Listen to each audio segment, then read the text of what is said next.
Bonjour à tous. Alors, on est là tous ensemble pour la conférence de presse du Festival Les Pluriels. Je me présente Alexandre Leboucher, président de l'association Art et Fac. Donc, on vous accueille pour cette 22e édition, cette conférence de presse donc, du Festival Les Pluriels qui va se dérouler du 13 au 16 mars. Pour cette année, on a décidé de partir sur le thème de hors norme. Alors, il y a deux raisons qui expliquent ce choix de thème. La première, c'était vraiment pour bousculer les habitudes qui pouvaient déjà exister dans le milieu culturel, mais aussi pour essayer de se démarquer des autres festivals qui étaient proposés sur le territoire rouennais. Je tenais à préciser quand même pourquoi présenter Art et Fac. C'est important parce qu'Art et Fac, en fait, c'est l'association qui est porteuse du Festival Les Pluriels. C'est-à-dire que c'est vraiment notre support administratif pour faire toutes nos demandes de subvention. Mais plus encore. À la base, cette association-là a été créée pour le festival, mais en fait, le festival existe parce qu'on est tous dans une formation. C'est-à-dire que les 28 élèves qui sont présents dans cette licence professionnelle métier de la culture sont tous impliqués dans ce festival, et donc on est 28 élèves officiellement. Et pour le coup, pour le festival, on est organisé finalement en 5 commissions. Donc avec la commission programmation, communication, logistique, médiation culturelle et production. Je vais après laisser mes camarades expliquer la suite. Donc chaque année, le Festival des Pluriels prend de nouvelles directions et a un nouveau thème. Donc nous, du coup, c'est le hors norme, comme l'a expliqué auparavant Alexandre. Et donc du coup, nous, en communication, on a cherché à comment investir ce thème, comment le traduire, comment le représenter. Et donc du coup, on a la graphiste Chloé Ross, ici présente, qui nous a fait un magnifique visuel pour représenter tout ça. Ensuite, donc nous, en communication, on a une cible majoritairement étudiante, donc on utilise des outils qu'ils utilisent pour les cibler davantage, donc comme Facebook et Instagram. Donc chacun de nos réseaux ont une particularité bien différente. Vous pouvez voir au diaporama quelques posts qu'on a fait. Et sur Instagram plus particulièrement, donc, on essaie de faire des stories pour montrer un petit peu les coulisses du festival, parce que c'est super intéressant de voir ce qui se passe en amont du festival. Donc, notamment quand on a été visiter l'imprimerie Europa, on a fait quelques petites vidéos, et aussi pour montrer notre magnifique affiche dans les JC Déco. Donc voilà, et plusieurs autres surprises sont à venir dans notre story Instagram. On veut vraiment recentrer notre cible, les étudiants. Et pour cela aussi, on a ciblé des partenaires qui sont acteurs dans la vie étudiante, donc notamment le Crous, les résidences universitaires, les restaurants universitaires et aussi la Soucoupe, les associations en lien avec les étudiants comme les rencarts étudiants ou les BDE qui partagent nos événements, donc ça nous donne vraiment des petits coups de pouce. Et maintenant, donc, je vais vous laisser la parole avec Romane qui va nous parler de la création de notre mascotte Poulpito. Bonjour à tous, donc, comme l'a dit Célia, moi c'est Romane. Je suis dans l'équipe communication. Donc moi, mon rôle principal dans l'équipe communication, c'est de m'occuper, d'être en lien avec Chloé qu'on va entendre parler tout à l'heure, qui s'occupe du graphisme. Pour ma part, je vais vous parler de Poulpito qu'on voit s'animer ici. Donc Poulpito, c'est une mascotte qui a été créée par Nicolas Diologen et son ami Pétuline, qui s'excuse de ne pas être là aujourd'hui. À la base, Nicolas et Pétuline, ce sont des personnes qui sont responsables d'animation numérique et de visuel numérique. Également, ils créent toutes sortes de doudous, de mascottes, etc. Charlotte, de notre équipe logistique, qui s'est chargée vraiment de chercher quelqu'un pour nous faire une mascotte.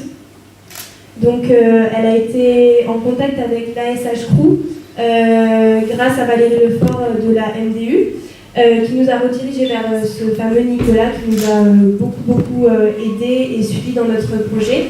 Donc pourquoi la mascotte? Parce que c'est un projet qui est pérenne dans le temps, c'est-à-dire qu'on voulait faire quelque chose qui puisse servir aux éditions suivantes. Je pense en septembre, quand ils vont arriver, quand ils vont devoir prendre les rênes du festival, ils auront au moins ce moyen de communication qui est assez général et qui peut représenter toutes les éditions du festival, les pluriels. Donc pourquoi une pieuvre? Parce que ça représente la pluridisciplinarité en fait, du festival, avec les tentacules. On retrouve aussi sur ses yeux les signes du logo, en fait, les pluriels, qui est un logo qui a été créé l'année dernière par Chloé Ross et qu'on a décidé de garder cette année également. Présente sur tous nos événements du festival du 13 au 16. C'était intéressant parce qu'il n'y a pas beaucoup de mascottes en fait sur le campus universitaire. On n'en a vu qu'une jusqu'à présent. Et c'est un très très bon moyen en fait de communiquer et de se faire repérer parce que, comme l'a dit Célia, en début d'année, on a fait des questionnaires. On a fait remplir des questionnaires aux étudiants et on a fait un petit peu un sondage sur le campus de Mont-Saint-Aignan, même auprès des profs, qui ne connaissaient toujours pas le festival des pluriels. C'est pour ça que cette année, on se concentre vraiment sur les étudiants, on reprend notre cible principale. Voilà, la mascotte, c'était un bon moyen de visualiser le festival sur le campus universitaire et en plus, elle peut se déplacer. On va essayer aussi de mettre en place des stands photos où elle pourra être présente sur les événements et faire des photos avec les gens. On a eu l'idée aussi de lui créer un profil de site de rencontre pour justement aller rencontrer des étudiants. Donc on avait pensé à Tinder et à Bumble. Voilà, on se baladera sur le campus avec le profil de la mascotte et on essaiera de créer des rencontres avec les étudiants. On trouvait que c'était assez hors norme et que c'était sympa en fait de faire ça. Juste rapidement, je voulais vous parler aussi d'Iropa. Iropa, c'est notre partenaire principal au niveau de la communication parce que c'est une imprimerie qui se trouve à Saint-Étienne-du-Rouvray. On l'a découvert grâce à un professeur en début d'année qu'on est allé visiter, donc vous avez pu le voir sur les stories Instagram. Et donc Étienne Rigaud nous a vraiment pris en charge et on a eu vraiment beaucoup de chance de tomber sur lui. C'est une imprimerie locale, une imprimerie qui a des valeurs écologiques, vraiment très dynamique. On a vraiment beaucoup de chance et je tenais vraiment à le dire aujourd'hui dans la conférence de presse d'être tombée sur cette imprimerie-là parce que c'est une imprimerie qui est humaine avant tout. On comprend le fait qu'on ait des délais serrés, etc. Encore dans cette idée de travailler avec des acteurs locaux pour les goodies parce qu'on va créer des goodies. On a pris contact avec Evenov qui se trouve à côté de Paris, je crois, et qui a déjà travaillé avec l'édition de l'année dernière, donc on trouvait ça logique de s'orienter vers eux. Je vais passer la parole à Chloé Ross qui va vous parler plus en détail du visuel. Je pense que vous avez deviné que je m'appelle Chloé Ross. Je suis une ancienne élève de la licence professionnelle des métiers de la culture, donc j'ai pu participer l'année dernière à la création de l'identité visuelle, la 21e édition. Donc cette année, l'équipe communication m'a contacté pour retravailler ensemble sur leur thème hors norme. Ensemble, on a vraiment essayé de trouver les moyens visuels de montrer ce thème et surtout d'attirer les personnes vers ce visuel et essayer de montrer ce côté pluridisciplinaire qui n'est pas toujours très pratique à montrer en visuel, puisque on ne peut pas montrer tous les genres possibles, mais il faut quand même essayer d'évoquer ça. Donc ensemble, nous avons décidé de vraiment travailler sur un énorme contraste visuel. Donc, des couleurs, je ne sais pas si vous avez pu voir les JC Deco dans Rouen et Mont-Saint-Aignan, mais avoir un visuel qui soit très fort de loin et donc qui vous intrigue à aller vers ce visuel et comprendre donc ce qui se passe dedans, parce qu'il y a plein de petites choses qui se cachent dedans et qui peuvent être assez surprenantes, voire les poissons. Et donc le but c'était de créer un être hors norme, quelqu'un en fait qui ne soit pas réel. Et à travers ça, donc, nous avons décidé de travailler sur un style graphique de photomontage et de travailler autour de formes abstraites, puisque les formes abstraites, c'est plutôt hors norme plutôt que d'avoir un visuel très réaliste. Quand on est dans le réalisme, on comprend ce qui se passe. Là, l'idée, c'est que vous créez aussi votre propre image. Aussi de travailler autour un peu de cet aspect de galaxie qui est au-delà, donc vous pouvez imaginer plein de choses, extraterrestres, etc. Vraiment, vous allez dans le désir que vous souhaitez. Donc, il y a aussi les lignes dynamiques que vous trouvez dans le visuel, en fait, faire appel au poulpe, qui est donc un élément qui est très important cette année, qui était très important d'intégrer, bien que ce soit assez subtil. Cette année, on travaille essentiellement sur le côté print plutôt que le côté numérique. L'équipe communication a pu donc mettre en place pas mal de choses au niveau numérique. Il s'agit donc de faire les goodies, tote bag, gobelets, stickers, mais aussi les flyers, les affiches de toute taille, et notamment le programme. Le programme qui sera cette année hors norme, pas seulement dans son visuel, mais surtout dans sa mise en page. Donc c'est l'équipe du festival qui m'a fait cette proposition de mise en page. Vous allez voir, c'est hors norme quand c'est imprimé. Donc, ils ont vraiment voulu jouer sur ce côté hors norme de la mise en page. Ce qui est important et ce qui prend beaucoup de temps au niveau de ceux qui s'occupent de l'impression, parce qu'il y a une découpe particulière, forcément le gabarit qui existe déjà, et donc c'est très hors norme, ça c'est sûr. Bonjour à tous. Comme l'ont dit mes camarades précédemment, le thème du festival cette année c'est le hors norme, dans le but de créer la surprise. Et donc pour créer cette surprise en programmation, on a voulu solliciter des artistes un peu originaux ou bien de mettre des spectacles dans des lieux où on ne les attend pas pour vraiment créer une adéquation plutôt inhabituelle. Comme on est étudiant, on s'est axé sur le public étudiant à travers quasiment tous nos événements, mais on ne voulait pas non plus se priver du public de la métropole de Rouen. Et donc c'est pour ça que quelques spectacles peuvent s'adresser aussi bien aux enfants qu'aux parents et aux jeunes comme aux plus âgés. Et puis finalement, une dernière chose qui nous tenait vraiment à cœur, c'est de représenter et de mettre en avant la scène régionale et locale, donc rouennaise, à travers nos différents artistes. Et donc voilà, et c'est vraiment dans toute cette dynamique-là qu'on a pensé notre programmation et que je vais donc maintenant vous détailler jour par jour.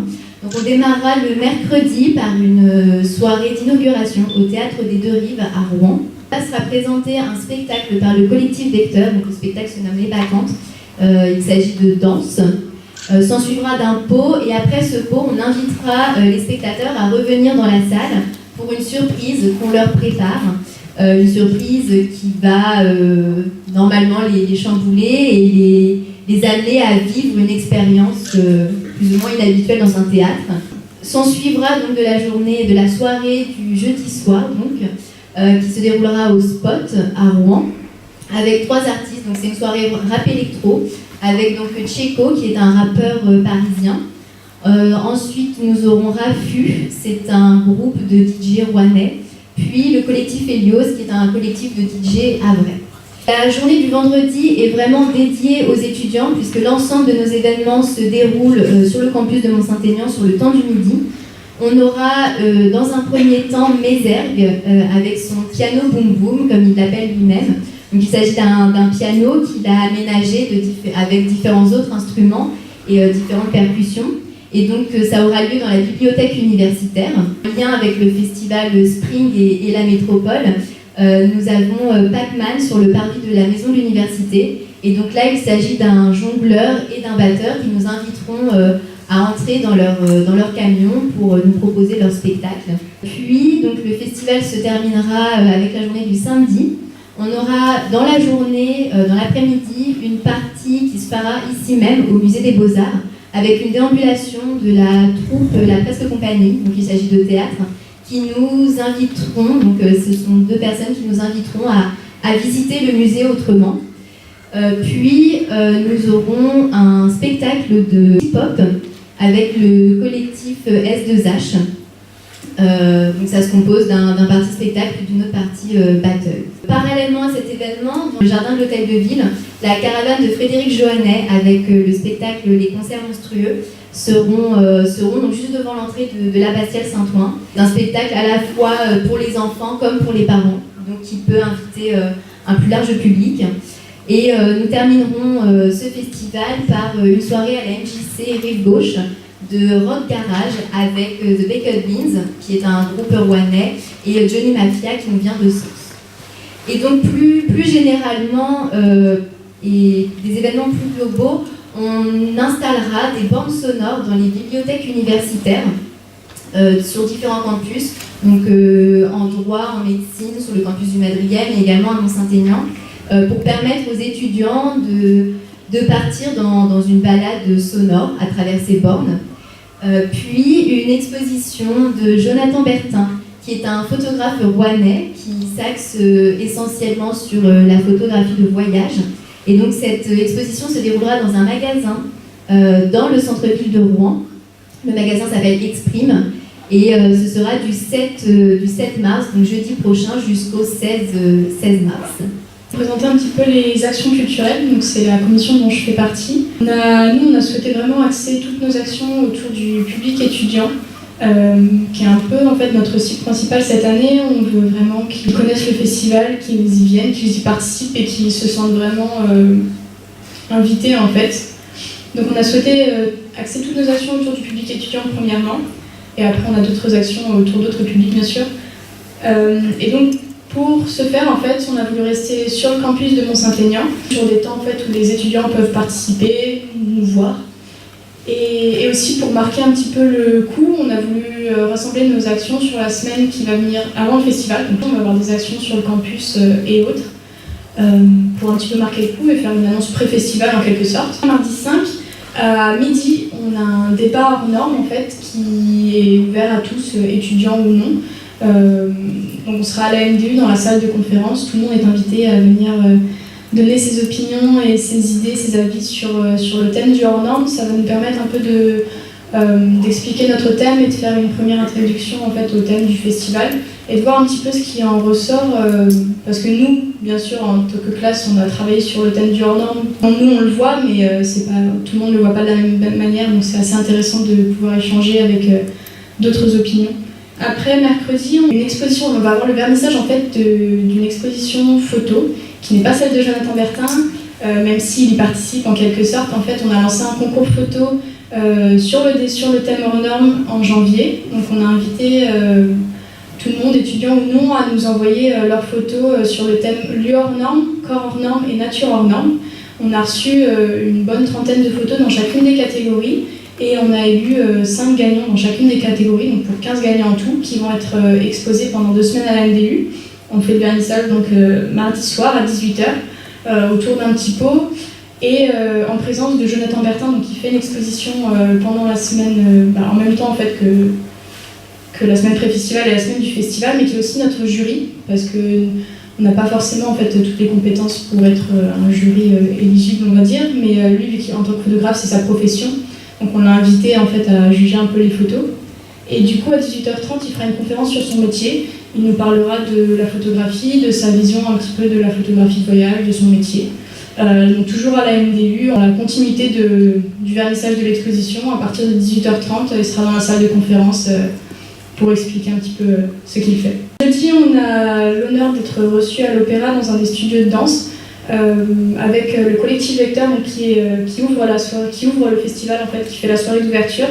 Donc le collectif Vecteur va nous proposer un atelier de danse en quelque sorte, mais plus danser. C'est pour passer en fait à travers les thèmes qui seront évoqués dans le spectacle. Donc c'est la féminité, mais un peu l'émancipation de l'individu et comment on se détache un petit peu de tous ces clichés de personnages en soi, ces clichés de la féminité surtout. Donc ça aura lieu de 17h à 19h, c'est ouvert à tous et gratuit. Donc si ça vous intéresse de venir, vous êtes les bienvenus bien sûr. En parallèle de ça, on va avoir le 16 mars un bord de scène donc, au Musée des Beaux-Arts avec la compagnie de hip-hop S2H qui vont parler un petit peu de leur processus de création et du spectacle que vous viendrez juste d'avoir vu. Ça, c'est nos actions à destination du public étudiant majoritairement. Après, il y a quelque chose d'autre qui nous tenait à cœur, c'était de toucher un public pas étudiant qui avait peut-être un peu plus de mal à aller au festival. Les publics qui empêchaient entre guillemets. On est en partenariat, on travaille avec le Centre Beethoven, qui est un centre de sourds et malentendants, qui vont recevoir le spectacle en fait, de Frédéric Joannet dans sa caravane, qui organise des spectacles d'une dizaine de minutes qui s'appellent les concerts monstrueux, qui sont autour en fait, du monstre qui est en nous, à partir de masques avec pas mal de musique aussi.